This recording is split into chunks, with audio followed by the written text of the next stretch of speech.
Hi, my name is Ashley Curtis and I am doing a presentation on the book Black Like Me.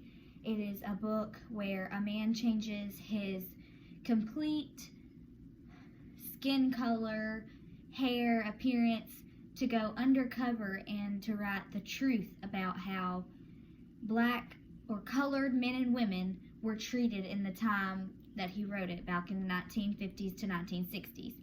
So in the preface of the book, it says that it is the story of the persecuted, the defrauded, the feared, and detested. I could have been a Jew in Germany, a Mexican in a number of states, or a member of any inferior group. Only the details would have differed. The story would have been the same. The story that this man is trying to tell is how colored men and women were treated by white men and women who thought they were better than them just because of the color of their skin, which in my opinion is completely wrong, because every human being is the same. It's the way you're raised is the way that you're going to be.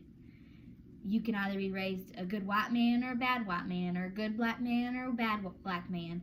It all just depends on who you want to be as a person.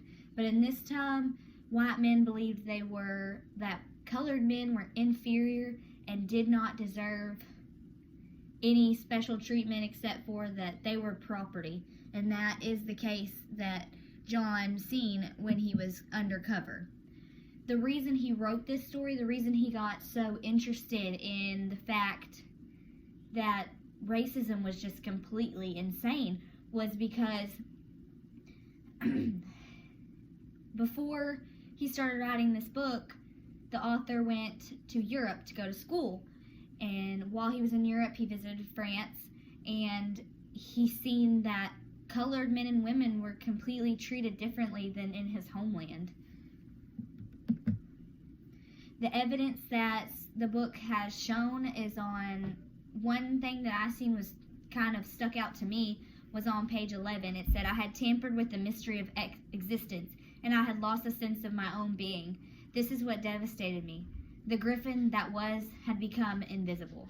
This is when he was in his hotel room and he finally had cut his hair off and had seen the transformation that he had went under with the medicine that he had taken to change his appearance and his color of his skin so that he could go undercover and so he could be discriminated against, so he could truly feel and understand what colored men and women were going through, so that he could tell their story from a point of view that wasn't biased.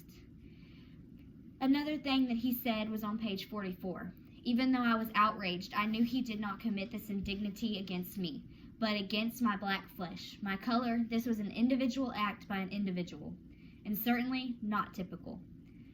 So this was a instance when he was on the bus and he was trying to get off at his stop, and the bus driver was a white man and did not let him off at his stop. He said he looked around the bus and people were looking at him and they didn't care. One woman, he could see that she cared but wasn't going to do anything about what was happening, the injustice that was happening to him. The person was not going to stand up for him. And you could tell in the way he wrote his story, the emotion he was feeling. It was just devastation on how he was being treated.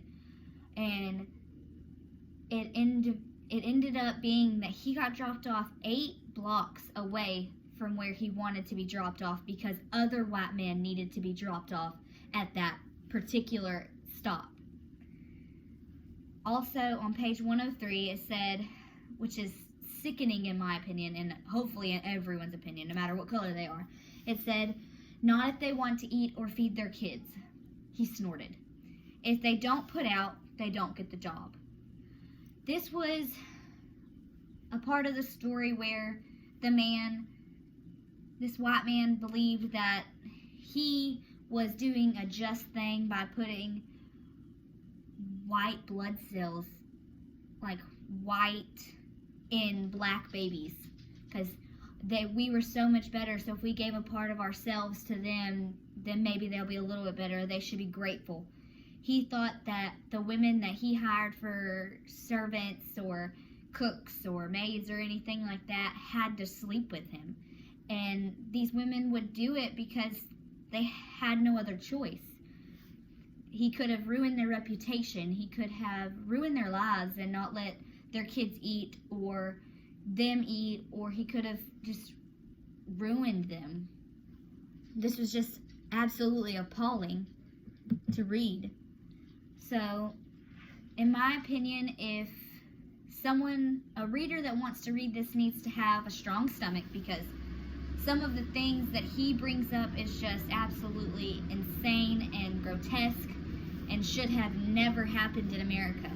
I know it did, but reading this story gave me a better understanding of how men and women were treated that were of color, and how white men and women should have never thought that they were better than anyone else.